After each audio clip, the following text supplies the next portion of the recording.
All right, we're here with Monaveli. Hello. After a great performance of her song, Blue Flame. Thank you. Yeah, let's get into your single first. Actually, no, let's get into your name. How'd you come Yeah. up with Monaveli? My mother actually helped me come up with that. I'm a big Tupac fan. Like, that was one of my biggest influences when I decided to like really take music serious.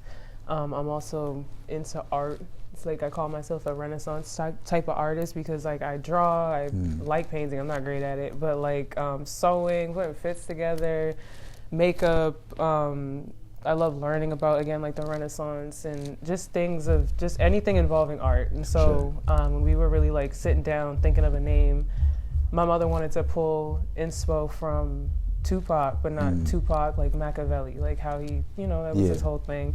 And also like she says like Mona Lisa, so like because she was like that just represents like art in its fullest form visually, and so we combined both of those and we got Monaveli. Okay, yeah. So I feel like Mona's like the name Mona is like a name you don't hear anymore. Like Yeah, it's no, like a absolutely. retired name. Like it's a lot of those retired names like Earl and Cletus and shit. Yeah. They're about to start coming back though, because people I don't know. Like, it's definitely a name people call me. Like, I don't get called Monaveli fully unless it's like my first time meeting somebody. I've gotten called Mona. I've gotten called Veli. I think it works well too because it's kind of, it's not androgynous. Like, you can tell it's a woman's name, I think, at this point. But it's also like it's feminine, but it's like a strong feminine name. Yeah, for sure. Like, I think it makes sense with my government name too. So. Yeah. What's your government name, if you want to share? Drop it. Nikayla though. Okay. Yeah, so I think it makes sense. Got You're not hearing Monaveli and then my real name. You're like, what the f is that? Like you said, it's a crazy ass rap name, and then they'd be like, yeah, my name's Earl, and it's like that doesn't make sense. Big Earl. But yeah. So you definitely give off like a lot of.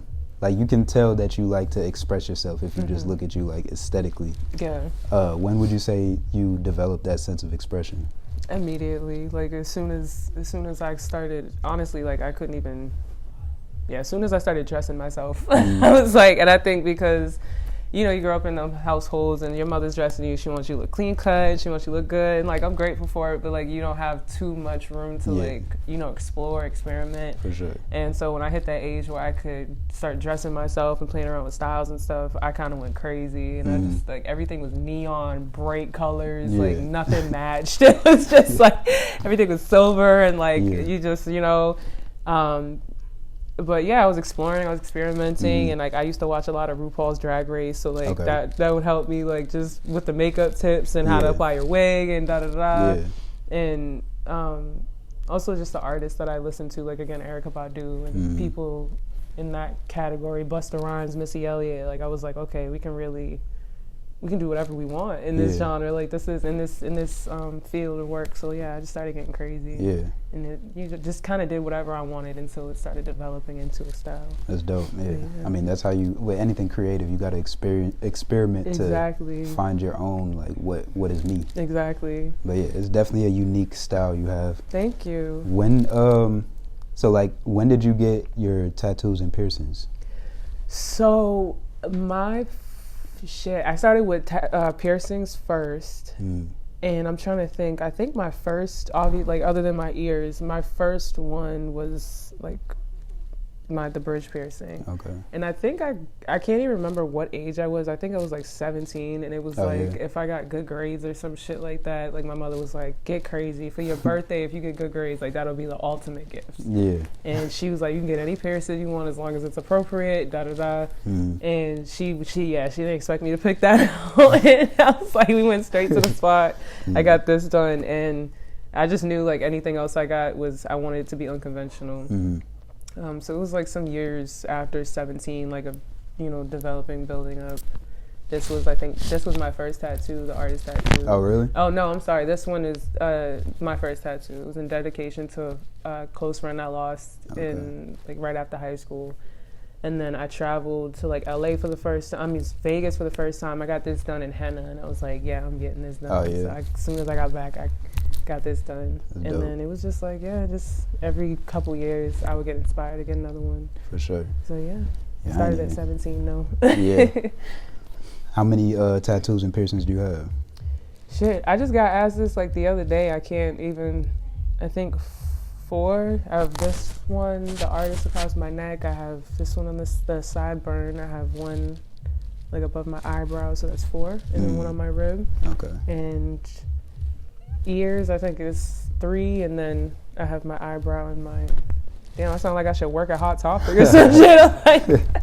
And I want like one more face tattoo, and then I think I'm gonna leave it alone. Yeah.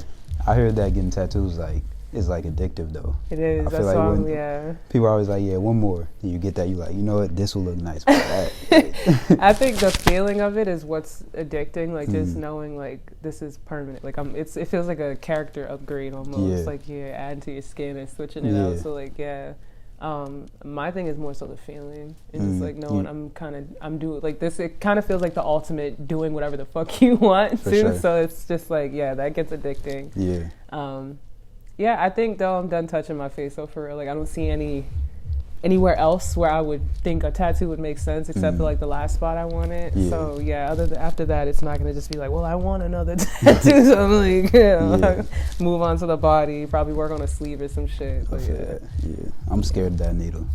Don't be. It's not. Nah, it's not bad. I ain't got no piercings, no tats. He said, "I'm scared of the needle." Like, But once it hits your skin, bro, it's like.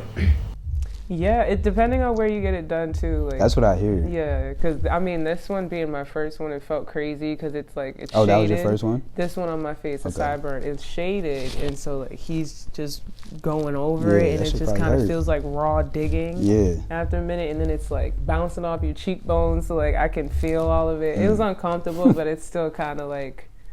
I fuck with it. It's cool. It's a vibe. I mean, I feel you. A good pain is definitely yeah, exactly. It's more of a discomfort, like a little burn, but yeah, it's good. It's fine. You touched on it a little bit, but who would you say are like your biggest creative inspirations in just life in general, including music too? In life, well, like early on when it came to music, Erykah Badu. Like I listened to a lot of music, different genres. My mother was good for that growing up. So I was exposed to a lot early, like Parliament to like Tupac to Nina Simone to like a whole just everybody. Literally Nickelback. Like we listened to anything at any given moment. Yeah. And so, but I would say like when I saw Erykah Badu for the first time for real performing her, she was in a music video. I was like, yeah, this is it. Like, because I was really able to see how all of the art pieces like came together. Yeah. How old were you for that? I was probably like 4 or 5 years old, and then like seeing artists like Andre 3000, just Outkast in general altogether. Again, Missy Elliott, Busta Rhymes. I just kind of seen it. I was like we're not worried about being sexy over here. I like this. Like we're just worried about having a good time and being free and making good music and shit that's like putting something out that somebody can resonate with forever, or can help them like just get through whatever hard time they're having, or can increase a good mood that they're having, and they think of that song, or they decide to put that song on whenever that they're feeling that type of way. Yeah, that's fucking awesome. Like that's how you create a legacy. Like for sure. I want that, and I noticed all of those artists were able to do that, just by Definitely. being authentic and free. And I took that and ran with it. Yeah, like, artists like Doja Cat, Doechii. Yeah, I love Doechii. Definitely, yeah. But like early on, that was it. Yeah, that was it. Dope. So, what art forms would you say have triggered your emotions the most? Like any songs, any movies? Oh my God, there's this song. What is it called? Empty House. I think what the fuck is it called? I think it's Empty House, and I cannot remember the guy's name. But like, I just be walking around like just belting that song. Yeah. What is his name? Can you? Joseph Lawrence. Okay. Yeah, him. So like, I don't even know what genre you call that. It's probably like R&B. But it's just emotion evoking, like Requiem, Pookie's Requiem by Sailor. I don't think I know that one. So it's like songs. They're more alternative kind of music, but like it's not bar heavy. But I like people who pay attention to what you're saying, like lyrics, and they're relatable without being niche, like too generic. You get what I'm saying? Definitely. I love a good pen. Definitely. So yeah, I think songs like that, any Stevie Wonder song, like that's my favorite artist of all time probably. So yeah, just when you can tell an artist is feeling it in their own song, like you can hear the song and you can like kind of see what space they were in as they were creating it. Yeah. That's shit like that. Whether it's a good like a upbeat or calmer. But, for sure. I'd say like any song that's ever made me emotional was definitely like a deeper artist, not like a surface level artist that's chasing the hot sound. Exactly. Like, it was like this one song it was like Chance the Rapper and Jay Electronica that got me back. I was young too. Oh wow. And then like this Adele song. Oh my gosh, like every Adele song will do that. We'll do that for real. Yeah. And like Jay Electronica's last album, there was one. It was a super sad song though. Like, damn. But then there was this guy Rex Life Raj. I don't know if you ever heard of him. Never heard of him, no. But he had it was a fire tape, but like I don't even go back to it anymore because it's so like it makes you feel so much. I don't need it anymore because like I needed it at a certain time. That's crazy when you outgrow a song too. Like that's crazy. Yeah, no. Like, and he was like singing about losing his mom to cancer, then his dad died, and like just, damn. Yeah, and it served its purpose for sure. Like I'll go back to some songs every once in a while, but at a certain point, like that was probably my most listened to album. Yeah, like, that's crazy how like again like you just said you can outgrow it. Yeah, it's like it doesn't mean you don't like the song. Right. It's like it just doesn't. You don't need it like you said, and that's how you know like it's music is literally medicine. Like that's fire. I think a song like that for me would be. What is it? It's like a song with Andre 3000 and Kanye, and he's talking to Kanye's mother. And he's like, "Dear Miss Donda," and like, when I saw you, I can't even listen to that song. It's like one of my favorite songs that I can't listen to because it's like I gotta be in a certain space to listen to that song and then not fuck my mood up. Like, isn't it called like Life of the Party? Yes, yeah, exactly. That's my song. And like I think the complete opposite of that would be Beautiful Morning. Kanye makes amazing music. Oh, of course. Well, stop it at that comment right there. But like he makes amazing music because that's crazy. Yeah. Two ends of the spectrum, but yeah. I love the fact that like an art form is like it's real energy. Like someone's putting their energy into something. Exactly. And then it resonates with people going through the same feelings. Like it's literally a transfer of energy. Exactly. And like. Because you could be in a good mood, and again, if you listen to the wrong shit, then it could drive you. It can fuck up your whole vibe. Like it's frequencies for real. I think that's really cool. For sure. I think it's mad cool. Yeah. So your last EP was in 2022, right? Yes. Okay. Rich. Yeah, I was listening to that. Are you working on anything right now? I'm working on a lot of collaborations right now. So like last year or going into this year, I was really manifesting like just working with other artists. I'm somebody who gets into the habit of like I get an idea and then it's like I'm gonna do it, and so it gets a little tricky for me to branch out and start collaborating. So like I've been really focusing on that this year, and there's a lot of cool shit in the vault right now. I'm not gonna lie, like I don't know what's going on with like I don't have any specific plans for like the features right now. There has been conversations about another EP with somebody that I'm working with now, like really cool sounds we're working on, like experimenting with, and it's coming together really nice. Dope. So yeah, that could turn into an EP. I don't want to like guarantee any projects right now. Yeah. As far as singles though, definitely. Okay. Like singles I'm working on myself, definitely. Working with new producers.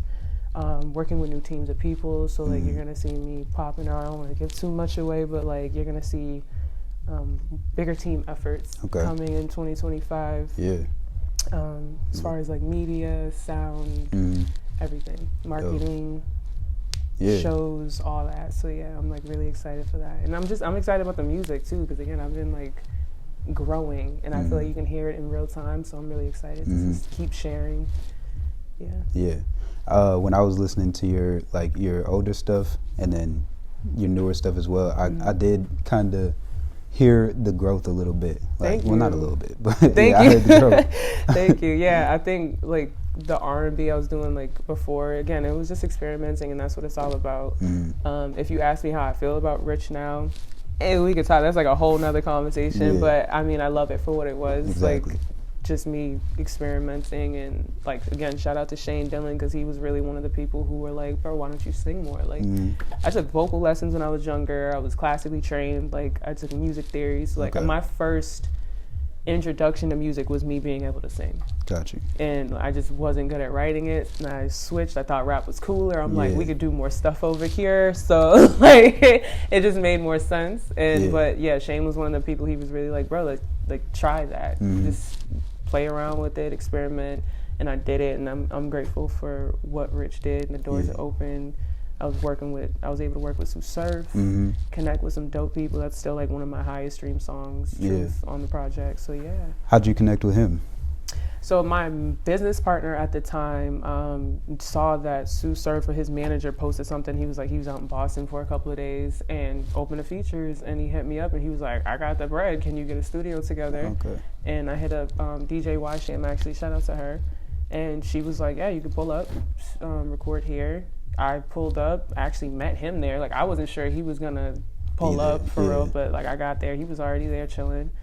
And it's crazy because like, you could tell, like, I thought he was gonna just like pull out a verse from like shit that he had in the tuck already. Like, let me just throw this over here, get this bread and leave. Like, he heard the track and what I had done so far, and he was like, oh, this shit's fire. And like, he really started cooking up, writing right then and there. That's and dope. Recorded it. It was real genuine, like, cook up. It was fire. It's dope.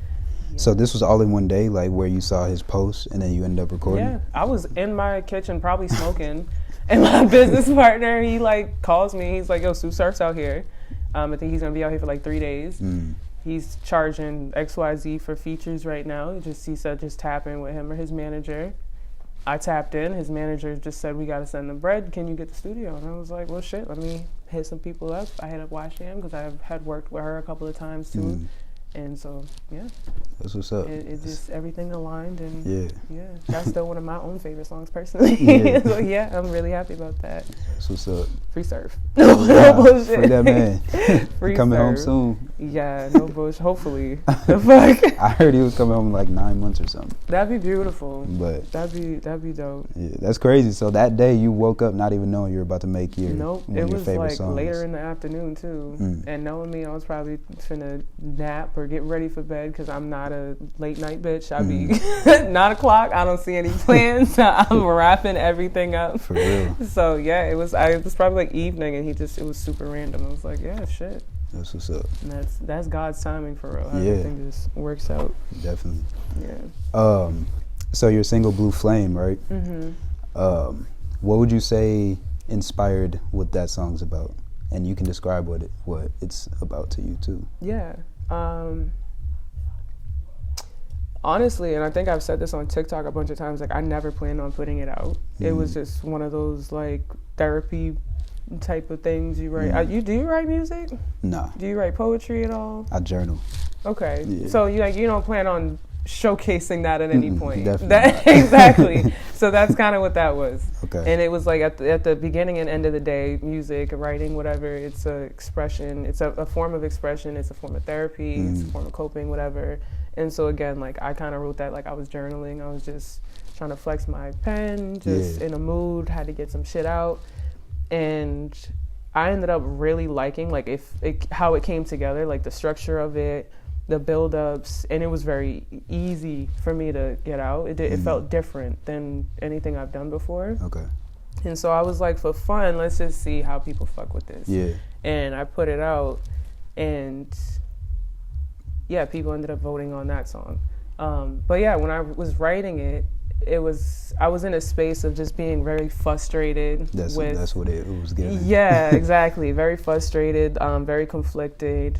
You have those moments where you just kind of sit back like, bro, I've been frustrated for a minute. Like, is this really what I'm supposed to be doing? Yeah. Even though this is what you're supposed to be doing. So it kind of feels like you're trapped in it. But at the same time, it is also like such a blessing to have a calling and a purpose, and wake up every day again with a purpose that you know what you're doing. And respectfully, it's a purpose that inspires other people. So like, again, that's why you feel like you can't just drop that. I would be miserable. Like, there would be no me without creating, without music. So yeah, it's that the whole song was again about that frustration of again feeling trapped but blessed at the same time. Yeah. How hard you work for something and don't always work out, but you know, give it your all regardless. Exactly. Yeah, and I'm really glad like that song's been received the way it has been, because like once I decided to drop it, I'm like, all right, y'all better fuck with it. Like, I don't be singing like this. Like, this is very different than what we usually drop. I'm gonna trust y'all, and it's doing really well on YouTube. It's doing well on streams. That's what's up. It's resonating, and that was like the biggest thing. I wanted people to be able to feel it. So I think we did a great job. I feel like a lot of people can definitely resonate with that message. Like, especially this time of year with everything going on. I'm tired. Like, it's trying exhausted. Trying to finish out the year strong. You're getting pulled in all these different directions. Might have to buy lot. Christmas presents, bread looking, pockets looking empty. Exactly. Like. But yeah, that's why I had to like, I don't know if you watched the video, but like the whole slideshow in the back is like my family, different moments with people I love. My friend who I actually passed, like a clip of him. Good, rest in peace. Yeah, rest in peace. It was just like, once again we decided to drop it, I was like, yeah, like this is who I do it for. Yeah. So like this whole, all the frustration and all the whatever, the nights of just being up and working too hard and not knowing what you're doing, but knowing you got to finish or keep going, it's all for them. Yeah. And so like I'm really, really happy with how it all came together. Dope. Did you feel like some sort of like release when you dropped the song?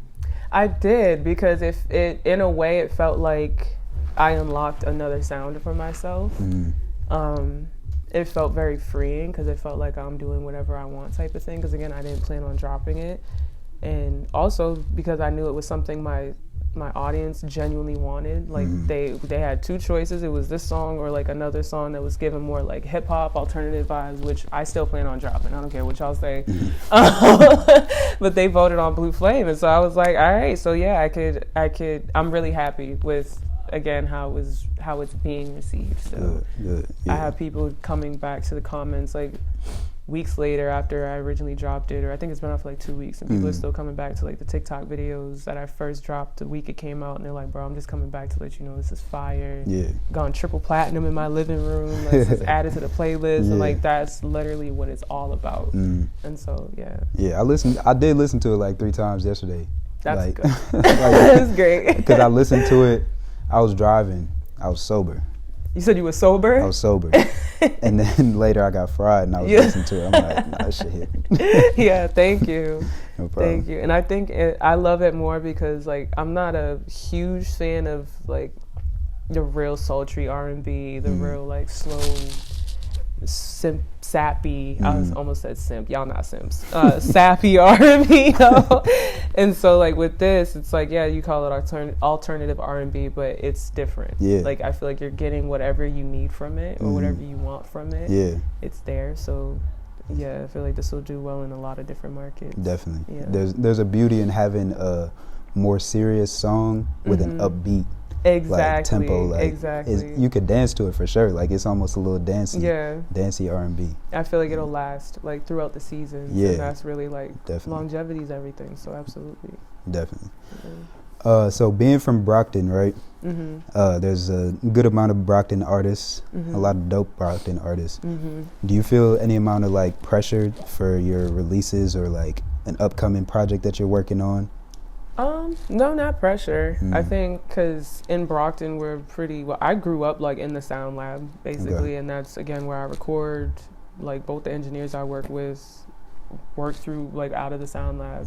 I shoot most of the media there. I also run like a digital marketing company. I have my clients shoot there. Oh yeah. So like it's a lot more community based than I would say like when you start to branch out into the Boston and Brockton. I mean the Brockton and Boston scene. That's when you start seeing a little bit more of like doggy dog, the hater shit, and like the backhanded comments and like niggas really on some like I'm better than so and so type vibes.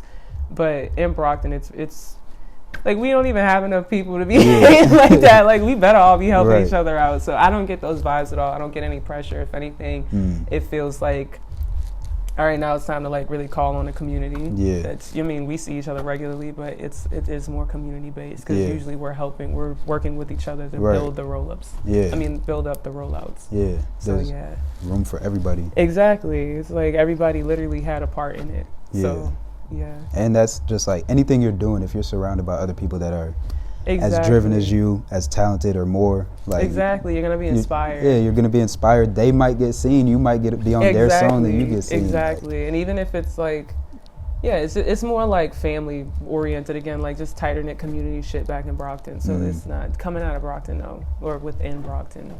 There's not a lot of that. I feel you. Yeah. Do you think there is? I feel like. This is my personal opinion. Yeah. I feel like there's room for haters in the world, though. Yeah. Yeah. Absolutely. Because, like, I feel like that's what bursts innovation. Like, if you like, oh, that's kind of whack.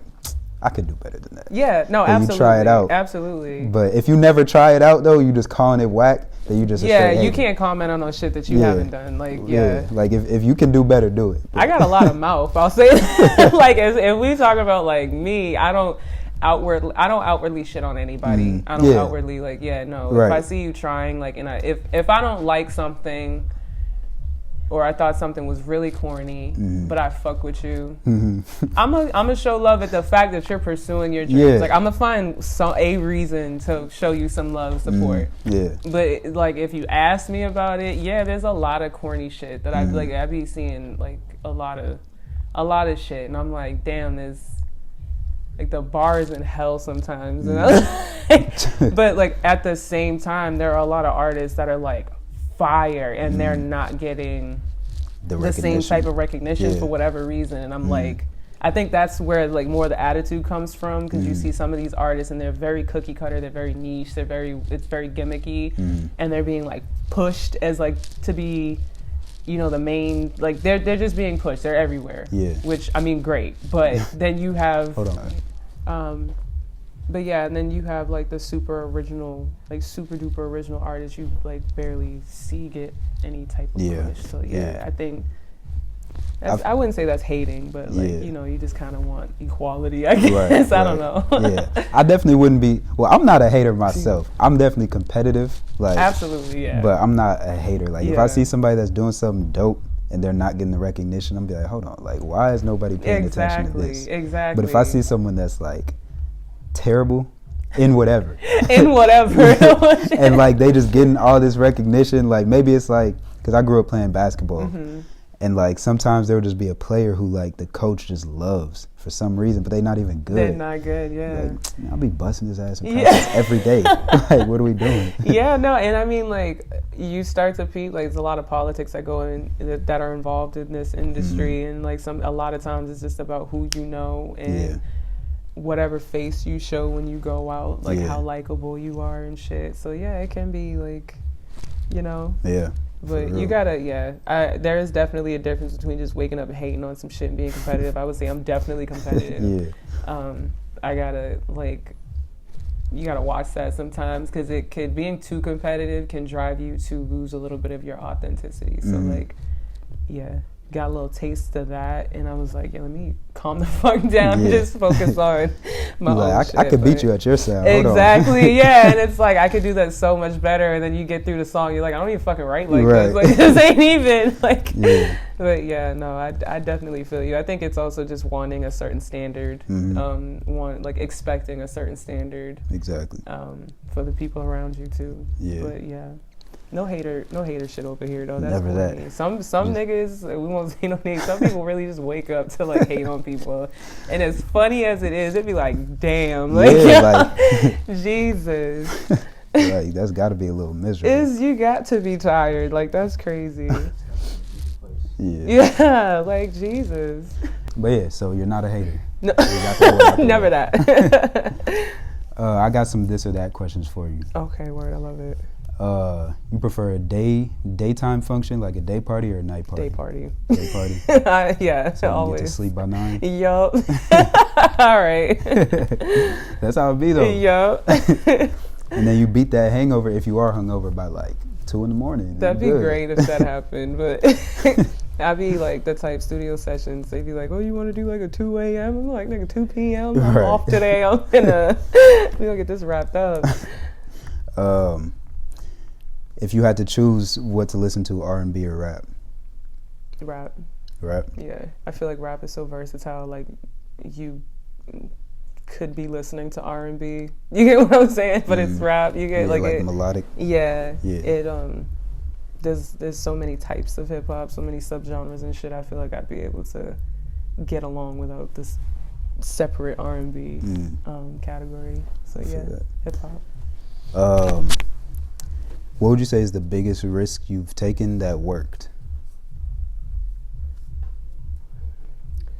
Being an artist, being a rapper, like that's fair. Choosing to do that shit after like, yeah, this whole, I think doing this as a career is a risk in itself. Yeah.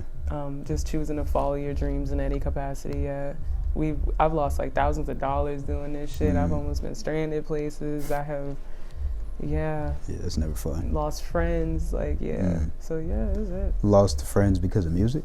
Yeah, honestly, just the politics involved with like niggas like cross networking and certain people again not knowing how to compartmentalize what's business and what's personal and da da da and things like that. And yeah, it gets, especially like when a lot of your friends are artists, other artists that you came up with. And, I feel that. What about the biggest risk that's failed? Shit. I don't want to sound super deep, but I don't think of things as failures. Okay. That's not too deep. We can handle it. You know what? I was gonna say I can't think of anything deep right now. I don't want to give you something shallow, but I tried to jump the turnstiles in New York and got stopped by NYPD. Like that's probably like I was like, yeah, no, we're good. There's no police down here. Look at all these people down here. Yeah. And yeah, me and the person I was with got stopped. Damn, both of y'all got snatched up. I wasn't even the one who like jumped it, but like it was. You were about to. It was no, I got through fine. It just didn't work out. I'm trying to. If I think of a deeper one, ask me the question again when we get to the end of the list. I should have like a deeper one. I got you. So this on the Champion Style project, you had the 4 missed calls. Yeah. I guess I'll call it a skit. Yeah. What? That sounded very authentic. Did it?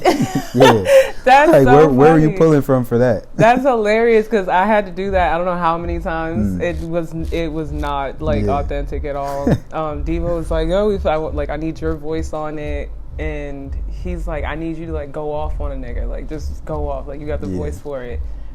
And he's like, but before you go off, I need you to like, sweet talk him. So I'm in the studio and I'm like, I don't talk to niggas like this. Like he was on some like Alicia Keys and the like talking to Most Def or whoever she was talking to in that video. And I was in there like, I don't do this. I don't know where to pull from. And so he said something, I can't remember what they were saying, but I started thinking of like Nia Long from Love Jones. And I was like, let me just try to pull from somebody, like one of my favorite characters. And I did it a couple times. I didn't like it, honestly. Nah. He was like, this is perfect. Everybody else in the studio losing it. Yeah. We went to the more aggressive part, so I'm like cussing a nigga out, which I also don't do. Like, I'm a chill girl for real. Like, I don't be... So I had to... You stay in the middle. You're not sweet talking, but you're not getting crazy with like, it. I fuck with you. Like, that's... we not doing all the extra shit. Yeah. So, yeah, even that part, like, where I had to get a little rowdier, like, I was, like, full-blown acting. So, yeah. That I wasn't pulling from anywhere but my ass, honestly. Like I pulled that from out my ass. Like I tried to channel my knee, like inner knee along, and hopefully, like you said, it's not authentic, so we did our big one. Yeah, it came out good. It reminded me of I don't know if you listen to Freddie Gibbs, but he had an album where like it was basically the same thing. That's funny. But it was also like a dude calling trying to get some money out of him too. That's mad funny. Yeah, I was also thinking of like Friday when she was like, you tell the bitch, whoever she is, that I catch y'all to beat ass. I'm like, let me try to just, and I mean, it came out, y'all liked it, so. Yeah. Yeah, sometimes you got to get in that method acting bag. Exactly. And really I was like, this is fun.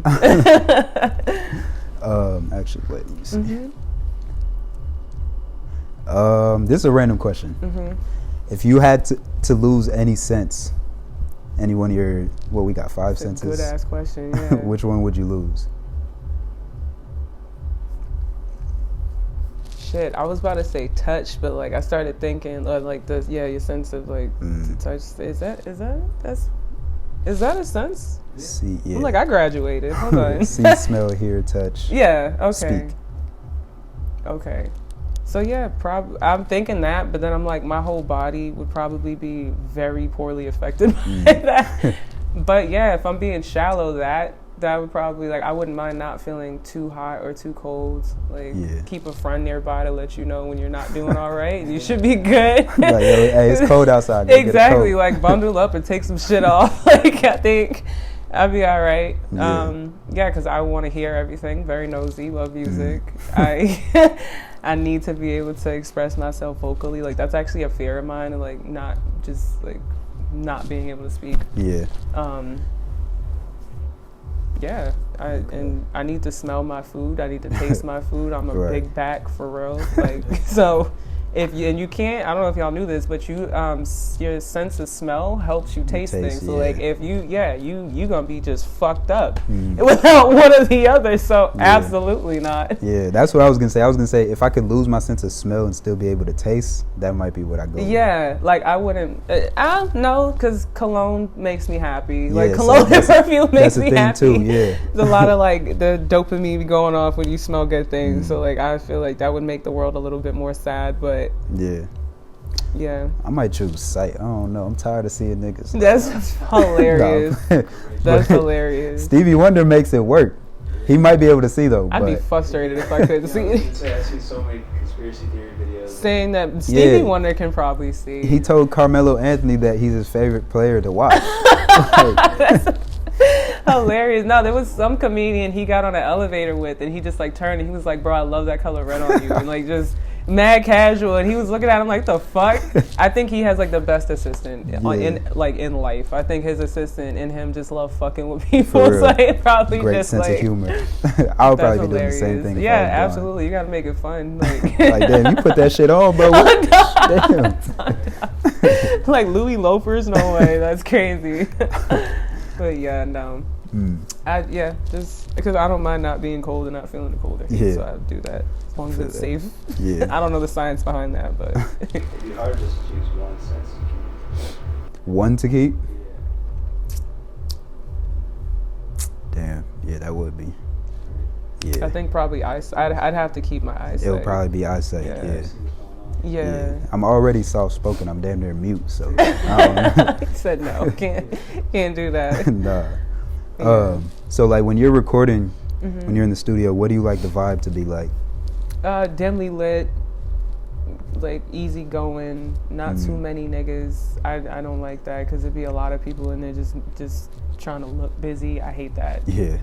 You distracting, you're not doing shit, you're not contributing. So like be in there intentionally. It's probably something boring as hell. I'm not one of them big party studio people. Like, I'll probably pre-game before I go there myself. And then if I do have some people pull up again, it's like either, it's other artists. I don't like people in my space just not doing anything. Don't be in there just scrolling on your phone. Like, right. So and like working with somebody you can build off of. So I want to be with like Leo the Kind, Fire, Devo's Fire. Like they help you build on your sound. Artists like Cave I've been working with, artists like Swooly I've been working with, artists like Tomo, like very similar studio vibes. Like let's just experiment. Let's just play around and see what the fuck we come up with. Right. Down to try whatever. Dope. So makes it fun. Yeah. I mean that makes sense. Not wanting to have too many people in there. Yeah. Like, you got to be able to focus and like lock in. Exactly. Like you definitely want to be in like a certain headspace, or at least just comfortable enough to where you're not worried about new niggas or somebody you don't know or any off-putting energy. You don't want to be dealing with who's that came in with you? Who's your plus one? All these niggas. Like I hate that. But no, I will be cool if it's necessary. Like at most, if it's my session, I want you need to be doing something there. Or let me get my own space and vibe out. Right. Yeah. Do you believe that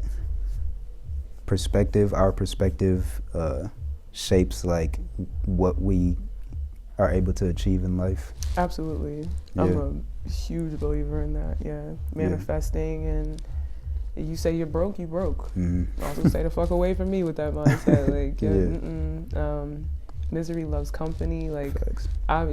you speak wealth and life into yourself and the people around you. You start to see that change. Mm-hmm. I'm somebody who deals with anxiety.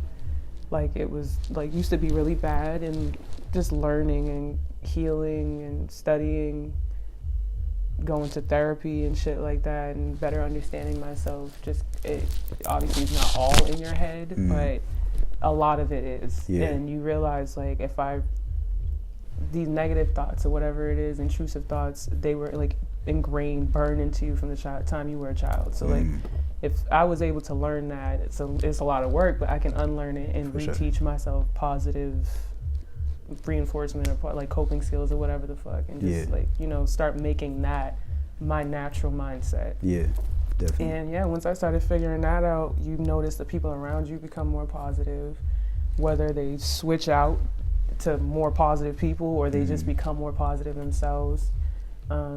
Start making more money. You start believing you can attract these things. You start getting into certain rooms that you probably didn't believe that you could before, just because you had this limiting mindset on you. Like, the way I am now, like, I was in New York recently and I was just blowing money, and I'm telling my boyfriend, like, I'm gonna get it back. So anymore, like, I don't know where the fuck I'm getting this money back, but watch. It'd be like, finding its way. And then I get back to Mass, and I'm looking at my account. I'm like, where the fuck all this money come from? And it's like, you really just gotta believe it. Right. Like, and again, you may look delusional. Who gives a fuck? Yeah. Surround yourself with other delusional motherfuckers.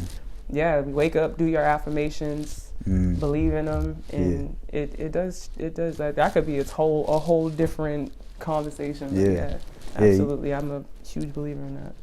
You touched on it a little bit earlier when I asked, like, risks that were a failure, and you're like, I don't really think of things as failures. Which I'm low-key the same way. Well, not even low-key, but I'm the same way for sure. Like, every loss, that's when you learn the most. That's when you grow the most. That's when you might pick up some anxiety from a situation. You got to figure your way out of that. Now you're stronger than you've ever been. Like, exactly. Yeah. Honestly, going back to that, I think a more serious one would be like a risk I took that ended up failing. And again, it wasn't a failure, but like, it didn't work out. And that was just like trying to get a regular job. Anytime like you get scared that shit's not gonna work out or it's not gonna be consistent doing what you love to do, and you're like, all right, let me just do whatever the fuck, make this money and da-da-da. And you end up miserable. Your mental health tanks. Then you quit, so now you're miserable and you got no job. So you broke. You can't pay to get the shit done that you want to do that makes you happy now. And so like shit like that, I think that'd probably be like a risk I took that didn't really work out, I guess. Like, any time in the past I tried to get one, and it just like, it'd be like hit a 6-month mark and I'm like, I'm out of here. Like, I can't do this shit. And it would put me in a like hard situation, a tough spot when I got out of the job. But so, I mean, again though, I don't know if you'd say that's a failure. I wouldn't say so. Like, in the moment it definitely feels like it, but like, to get to where you need to be, being that broke feel like failing. So facts, absolutely. Facts. But facts. I had posted a story. It was just this, like, talking about the tens and ones of life and all that, and just like taking risks, and how you'd rather be, or I'd rather like have tens and ones than just fives and sixes all the time. Literally. Like, exactly. And I was like, it was a memory of a story from 2 years ago. I was like, damn, I was at my lowest, like, but I was grateful. Yeah, like, literally. Literally. Because I was that friend, like, when I was in my space of, like, losing or coming out of a job or whatever and trying to, like, gain my footing after having no money but trying to get studio time, and you're still an artist, I was definitely that friend that's like, that friend that doesn't work a 9 to 5, and I'm sending my friends videos of me crumpets and new music that I haven't dropped, and I'm trying new recipes and turmeric shots and all this, like, just dumb shit, like, but you're living your life for real, and you're like, no, this is how you know you're meant to be living freely. Yeah, absolutely. They'd be like the unemployed friend on a random Tuesday afternoon. Like, just trying dumb shit, like, absolutely. But you need those, like, to get to that successful point. You got to know how to pivot and readjust, because it's gonna be more failures and bigger ones too. Or not failures, but lessons, hard lessons. Lessons. Absolutely. So the Boston Music Awards, I actually saw you there. I was gonna go up to you, really? but we were in the back. because I seen them, but I was like, damn, I should say what's up. But the section was so packed. Like, I'm like, damn. Like, to get out of here. It was a lot. It was overwhelming in there. Like, yeah. I was like, I'm gonna say what's up if I see her on my, like, once I leave this section. But if I catch her. I feel you. It was a lot. But it was good energy in there for sure. It was a lot of love. Like, people that I didn't know knew me, were familiar. Like, that feels really good. For people that you've been, like, fans of for a while, and, like, you just thinking you're introducing yourself, like, hey, I don't know if da-da-da. And they're like, yeah, I know you, and so. Like, that's one of the greatest feelings. For sure. Yeah. And then just, like, being around people, because, again, I'm tapped in with Sound Lab, day one, again, obviously. It's, like, that's just always, it's always love. It's always love. Yeah. Someone came up to me and was, like, talking about how they love harmony and, like, the quality of everything and all that. I'm like, see, you know what? We just started, so that means a lot. Yeah, I'm gonna tell you something. Like, no shade, but I actually turned down like another multimedia like platform type of thing recently, and I was like, it's just not giving. Like, it wouldn't even make sense for me to do that, and then like come on to y'all platform. Like, we appreciate you rocking with us. It's great quality. It's great. Yeah, appreciate that. But y'all do, especially to be so new. Like, you're doing a great job. Appreciate it. Yeah, very crisp. Shout out to Sound Guy, because that shit sounded great. Sound Guy. So yeah, no, you're doing great work. Appreciate it. You too. Thank you. I mean, that's why, like, when you reached out, I was like, yeah, you can come on. Appreciate it. Yeah. What would you say is your harmony in life? Like, your thing that keeps you grounded, keeps you like in a good headspace when everything around is just crazy. If you had to. Boyfriend. Oh, no, I'm just playing. Music, honestly. Okay. Working on music, working on anything creative.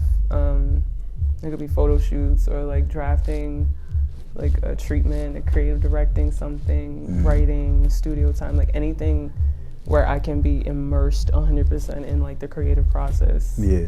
That's what it's all about, literally. For sure. Anything else I'm doing, it feels like I'm getting through it so that I can get back to like my natural state of just creating and That's how you know it's meant to be. Exactly. Yeah.